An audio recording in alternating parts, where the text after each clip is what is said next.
है सर। एक ठंड में थोड़ा जैसे प्रैक्टिस में थोड़ी कठिनाई तो आती है। Exactly. मतलब ज्यादातर हरियाणवी गाने ही सुनते हैं, बेस वाले नो मतलब अलग ही। जिसे सुनने के बाद एक अलग एनर्जी, एक अलग पावर मिल जाए। हाँ, गाने सुनने के बाद 10-15 डबल फालतू लग जाए। डीपी वगैरह थे वो बोलने लगे कि भाई प्राइमरी लेवल के अंडर 14 ऐसे गेम होते हैं जोन लेवल के, तो हम भी लगे खेलने। हमको ही मजा आता था कि भाई स्कूल की छुट्टी लाग गई, अपना उड़ा चले गए, 4-5 दिन स्कूल से गायब रहते थे। पढ़ लिख ले और अपना गेम कर बस, और तेरे लिए कोई काम नहीं घर में। नमस्कार, आप देख रहे हैं एबीपी स्पोर्ट्स लाइव और एबीपी लाइव, और फिलहाल हमारे साथ यहाँ पे मौजूद हैं। इनसे आप तो अच्छे से वाकिफ होंगे क्योंकि मैच पर जिस तरीके का आशु का प्रदर्शन रहा है, किसी इंट्रोडक्शन के मोहताज नहीं। हमारे साथ मौजूद दबंग दिल्ली केसी के यहाँ पे खिलाड़ी और बेहतरीन रेडर। जिस तरीके का प्रदर्शन चल रहा है इस पीकेएल 10 में, बहुत शानदार है। आशु, कैसा चल रहा है? बहुत ज़्यादा सवालों में घुसने से पहले मैं तो यही पूछूंगा, दिल्ली की ठंड कैसा स्वागत कर रही है आपका? हाँ, दिल्ली में सर अभी बहुत ज़्यादा ठंड हो रही है। और अभी चेन्नई से आए थे तो वहाँ पे थोड़ा मतलब मौसम, वहाँ पे थोड़ा गर्म मौसम था। इधर बहुत ज़्यादा ठंड है, वहाँ वो देखते हुए बहुत ठंड है। और जिस तरीके का ट्रैवलिंग है पूरे पीकेएल 10 में, बहुत सारे मैचेस, बहुत जगह स्टेट्स में आना जाना। अब दिल्ली में आए हैं हम, जहाँ पे मौजूद है, स्विमिंग पूल हमारे पीछे है, लेकिन हम जाने का भी मन नहीं कर रहा हूँ। जिस तरीके की ठंड ट्रीट कर रही है, अलग अलग ट्रैवलिंग, अलग अलग मौसम, इस चीज़ में अपनी फिटनेस को बरकरार रखना, अपनी बॉडी को उस कंडीशंस में अकोमोडेट करना कितना मुश्किल होता है खिलाड़ियों के लिए? सर, एक ठंड में थोड़ा जैसे प्रैक्टिस में थोड़ी कठिनाई तो आती है। बिल्कुल। लेकिन फिर भी मतलब सुबह शाम प्रैक्टिस करते हैं हम, दिन में 2 बार करते हैं कि एक टाइम मैट रहता है, एक टाइम ग्राउंड की ट्रेनिंग। अब ठंड हो रही है ज़्यादा तो एक टाइम जिम होती है, यही होटल में ही हो जाए। तो मतलब परेशानी तो है, लेकिन इतनी ज़्यादा भी नहीं है कि प्रैक्टिस तो देख करनी पड़ेगी। बिल्कुल, प्रैक्टिस तो के बहुत जरूरी है। फिट रहने के लिए तो बहुत ज़रूरी है। आपने अभी जिमिंग की बात की कि जिम जाते हैं, ये करते हैं। ठंड में जिम जाने का मन करता है अगर सुबह मॉर्निंग सेशन लग जाए? सर, जिम का ये है ना कि अगर होटल से बाहर कहीं दूर है ना जिम, तो फर्क पड़ता है। लेकिन अगर होटल में ही जिम है तब तो तो उसके लिए कोई वो इतनी बस थोड़ा मुश्किल सा नहीं स्ट्रगल वो नींद हाँ, से उठने में होता होगा, अदरवाइज बाकी तो फिर चलो ठीक है। एक बार जिम चले गए तो एनर्जी पूरी आ जाती है। हाँ, ऐसा। आशु जिम में जाते हैं, गाने सुनते हैं?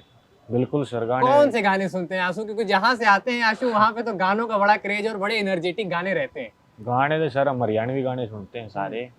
ये अपने MD KD के बहुत से गाने हैं, और भी मतलब ज्यादातर हरियाणवी गाने ही सुनते हैं, बेस वाले नो मतलब अलग ही। जिसे सुनने के बाद एक अलग एनर्जी, एक अलग पावर मिल जाए। हाँ, गाने सुनने के बाद 10-15 डबल फालतू लग जाए। गाने सुनने के बाद 10-15 डंबल ऐसे ही मजाक में लग जाते हैं, ये आशु बता रहे हैं। और देखिए, अगर आपको आशु जैसी फिटनेस, ऐसी फुर्ती मैट पे चाहिए तो आप गाने सुन के, मुझे लगता है कि आप प्रैक्टिस करिए, शायद ज्यादा बेहतर। आशु, एक बार अब अपनी स्टार्टिंग करियर के बारे में अगर बताइए, क्योंकि देखिए बहुत सारे युवा खिलाड़ी जो आपको, बच्चे हैं जो आपको फॉलो कर रहे हैं, पीकेएल में देख रहे हैं, उनको बताइए वो जर्नी शुरू कहाँ से हुई, गांव से शुरू हुई थी और आज प्रोफेशनल कबड्डी में आए और नाम कमाना। सर, करियर की स्टार्टिंग जैसे बचपन में जब छोटे छोटे थे, जब गांव में मतलब ग्राउंड चलते थे कबड्डी के, सीनियर्स खेलते थे। हम घर वाले बोलते थे कि मतलब तू भी भाई ग्राउंड की तरफ चला जा अगर थोड़ी देर। तो हम ऐसे ही बहुत बच्चे थे, मतलब मेरे मेरे आने मेरी उम्र के, तो सभी जाते थे वहाँ पे। तो जैसे जैसे जैसे हम भी फिर धीरे धीरे खेलना स्टार्ट कर दिया कबड्डी। उस टाइम पे वो स्पैट वगैरह चालू थे, उसमें 7-8 चीज़ें थी वो क्लियर करनी होती थी। और फिर स्कूल में फिर वो कोच डीपी वगैरह थे, वो बोलने लगे कि भाई प्राइमरी लेवल के अंडर 14 ऐसे गेम होते हैं जोन लेवल के, तो हम भी लगे खेलने। और कुछ स्कूल से बचने के लिए खेलने जाते, छुट्टी लगती मैंने थी। यही, अभी मैं इस पे आ ही रहा था, आपने ये सब बताया, चलिए ठीक है, वहाँ सीनियर्स वगैरह खेल रहे हैं, उनको देख के आपने कबड्डी में जाना शुरू किया। लेकिन हाँ। एक स्टेटमेंट में आपका पढ़ रहा था कि स्कूल में जो पढ़ाई होती है, थोड़ा सा उससे बचने के लिए, जैसे बच्चे बंक कर देते हैं, कोई और स्पोर्ट्स, कोई और स्पोर्ट्स, आशु स्कूल की पढ़ाई से बचने के लिए कबड्डी खेलने चले जाते थे। हाँ, वो ना जैसे जो जोन होते थे ना, वो मतलब 4-5 दिन चलते थे। तो मतलब हमको मजा आता था कि भाई स्कूल की छुट्टी लाग गई, अपना उड़ा चले गए, 4-5 दिन स्कूल से गायब रहते थे। तो इसके लिए मतलब कुछ ये भी था कि इसके लिए भी फिर धीरे धीरे थोड़ा रोमांच बढ़ने लगा, खेलने लगे। फिर नेशनल्स वगैरह खेल ली 14 की, ऐसे ऐसे करके फिर प्रो कबड्डी स्टार्ट होगी 2014 में। तो फिर थोड़ा और मतलब घर वाले भी बोलने लगे भाई हाँ कबड्डी अच्छा गेम है। फिर घर वाला ने भी ठीक सपोर्ट की, कोई दिक्कत नहीं, तू खेल ले भाई, कोई बात नहीं। फिर तो गेम पे ही फोकस किया, फिर जूनियर्स थे, जूनियर लेवल पे खेल ले, फिर 9 स्कूली 19 और फिर सीनियर में आ गए, ऐसे ऐसे करके करियर का स्टार्ट हुआ था। बिल्कुल। आशु, आपने बताया कि स्कूल में कबड्डी खेलने जाते थे दोस्तों के साथ, बंक मार देते थे, कभी इधर-उधर स्कूल की पढ़ाई से बचने, ये सब करता है कहीं न कहीं, कहीं न मायनों में। अब जब उन स्कूल वाले दोस्तों से मुलाकात होती है, वो तो हाँ। कहते हैं भाई तुम तो खेल के अब प्रो कबड्डी लीग खेल रहे हो। नहीं, हमारे साथ तुम भागा करते थे स्कूल उनमें से। से ही बहुत सारे ना साथ में अब तक खेलते थे। हुँ, उनमें कुछ तो जॉब लग गए पहले से ही, वो हुँ, साथ में नेशनल खेल लेते, तो वो पहले से अपना जो आर्मी वगैरह में लग गए। हुँ, कुछ का थोड़ा ही मतलब घर की स्थिति ऐसी थी कि भाई उनको गेम छोड़ना पड़ा, बिल्कुल। मतलब किसी का पापा नहीं था तो मतलब मजबूरी होगी, उन्होंने गेम छोड़ दिया। और अब साथ में तो सर कोई नहीं है शायद, सभी और तो सभी सेट हो गए लाइफ में, एक आध बचा हुआ है बस। एक आध आशु के दोस्त बाकी हैं। आशु, अपने परिवार की बात करी, आपने बताया कि धीरे-धीरे रोमांच बढ़ने लगा, तो फैमिली से भी वो सपोर्ट आया। आपने दोस्तों की बात करी। फैमिली का सपोर्ट एक स्पोर्ट्स पर्सन की लाइफ में बहुत अहम रोल निभाता है।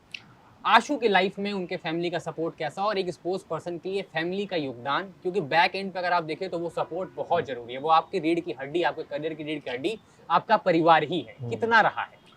सर जैसे जब मतलब मैंने खेलना स्टार्ट किया तब तो इतना स्पोर्ट नहीं था, कि जब तो यही बोलते थे कि भाई अपना पढ़ाई कर ले, कुछ नहीं है खेल वेल में, अपना पढ़ ले लिख ले। लेकिन फिर धीरे धीरे मैं फिर भी खेलता रहा, ऐसे ही नेशनल वगैरह खेली ना एक दो, तो फिर घर वाले भी मतलब समझने लग गए थे कि हाँ भाई ठीक खेल रहा है, मतलब गेम पे ज़्यादा ध्यान देना चाहिए। तो फिर घर वाले ने फिर फुल सपोर्ट किया कि भाई हाँ किसी चीज़ की कमी नहीं, डाइट की, रेस्ट, फुल रेस्ट था, कोई दिक्कत नहीं थी। बस यही बोल दिया था कि भाई दो ही काम है, अपना पढ़ ले लिख ले, पढ़ लिख ले और अपना गेम कर बस, और तेरे लिए कोई काम नहीं घर में, अपना प्रैक्टिस कर और आराम से सो, कोई दिक्कत नहीं। दो ऐसी चीज़ें हैं आशु जो आपके करियर में शायद जब आप थोड़ा-सा पीछे मुड़ के देखेंगे तो आपको वो बहुत अहम लगेंगी, लगती भी होंगी, उनके बारे में जो आप सोचते होंगे। पहला, मैं बारी-बारी से आऊँगा। पहले हमें आप युवा कबड्डी सीरीज़ के बारे में बताएँ। कितना अहम योगदान रहा है आशु मलिक को आशु मलिक बनाने के लिए? सर युवा कबड्डी सीरीज थी, वो लीग स्टार्ट हुई थी जयपुर से हुई थी स्टार्ट, उससे पहले भी हुई थी के7 वगैरह। हाँ लेकिन जयपुर में युवा कबड्डी का पहला सीजन है जी। तो हमारी टीम थी पाई स्कूल के नाम से खेलते हैं हम, तो हमारी वही टीम थी सेम, उसमें मुरथल मैग्नेट के नाम पे। तो युवा कबड्डी का उस साल मेरे हिसाब से सबसे ज़्यादा एनवाईपी बच्चे लीग में युवा कबड्डी से आए हैं। तो उस साल हर टीम में कम से कम 3 या 4 बच्चे तो युवा कबड्डी उन्हीं टीमों में से आए हैं जो वहाँ चल रही थी जो। तो वो लीग बहुत सक्सेसफुल रही थी सर, उसमें ना मतलब बच्चों को बहुत मौका मिला था, एक अच्छा प्लेटफॉर्म था वो बच्चे को अपना प्रदर्शन दिखाने के लिए कि वो क्या क्या कर सकता है। बिल्कुल।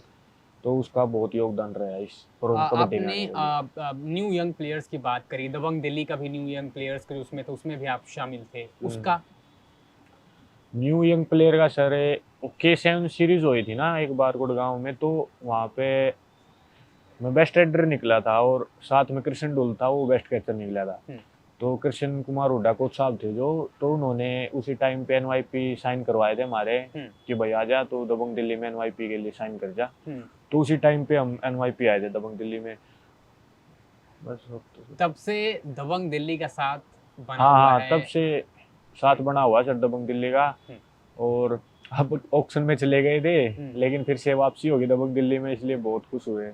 ऑक्शन में आप गए, उस वक्त आशु के दिमाग में क्या चल रहा था कि मतलब अब क्या दबंग दिल्ली के अलावा कोई और टीम हमें देखने को मिले, किसी और टीम की जर्सी? हाँ जब ऑक्शन में चले गए तो सर यही था कि पता नहीं कौन लेगा, कौन सी टीम लेगी, कौन सी टीम में मौका मिलेगा या नहीं मिलेगा, ऐसा ही था। लेकिन फिर तमिल थलाइवा ने की थी लास्ट बेट, लेकिन फिर एफबीएम लगा दिया दबंग दिल्ली ने, तो और ज़्यादा खुशी हुई क्योंकि पिछले 2 साल से उसी टीम के साथ हैं और 1 साल फिर मतलब वही स्पोर्ट्स स्टाफ और वही मैंने सब कुछ, तो बहुत खुश हुए। आशु, पीकेएल 10 की बात करें, दबंग दिल्ली फिलहाल 7th पोजीशन पे हैं आप पॉइंट्स टेबल में। जो पिछला मुकाबला रहा, ड्रॉ खेल के आए हैं आप? हाँ ड्रॉ हो गया था सर। उस मुकाबले के बारे में हमें कुछ बताएं, और पीकेएल 10 में जो अभी तक टीम का जैसा प्रदर्शन रहा है, अभी फिलहाल 7वें पोजीशन पे आप बने हुए हैं, आगे के लेके रणनीति क्या है, तैयारी क्या है?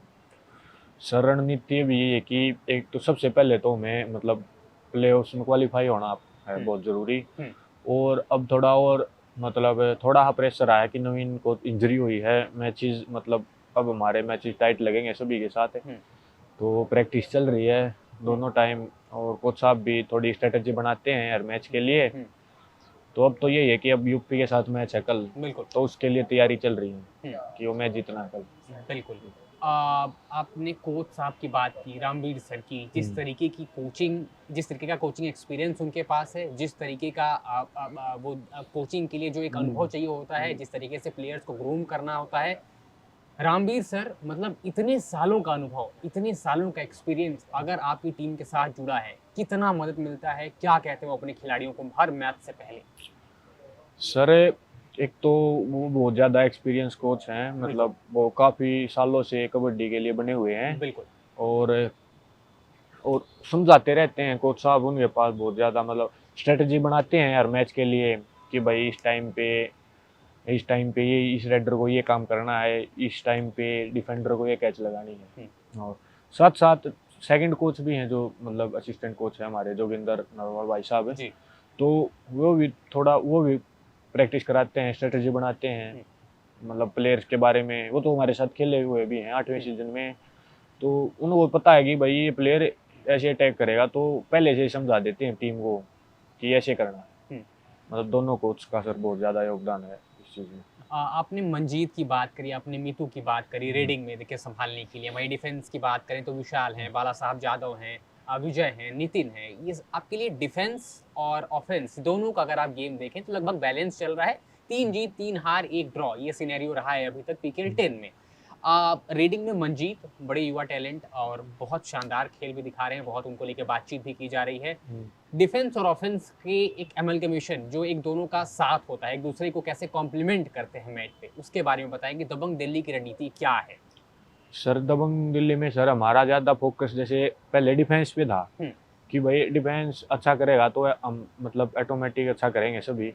रेडिंग हमारे पहले ठीक था, लेकिन अब थोड़ा फर्क, मतलब नवीन को इंजर्ड होने के बाद थोड़ा ये लगा कि भाई रेडिंग थोड़ी और स्टोरिंग करनी पड़ेगी, कि डिफेंस पिछले 2 मैचों से डिफेंस बहुत अच्छा कर रहा है, मतलब रेडिंग से ज़्यादा स्पोर्ट डिफेंस का है पिछले लास्ट 2 मैच से। बिल्कुल, अब कल वाले मैचों में थोड़ा रेडिंग पर भी ज़्यादा वो किया है कि भाई पिछले मैचों में जैसे रेडिंग स्कोर कम निकला है, तो यही है कि नेक्स्ट मैच में ऐसा ना हो। डिफेंस हमारा हर मैच में थोड़ा बढ़ रहा है, हर मैच में अच्छा करके दिखा रहा है।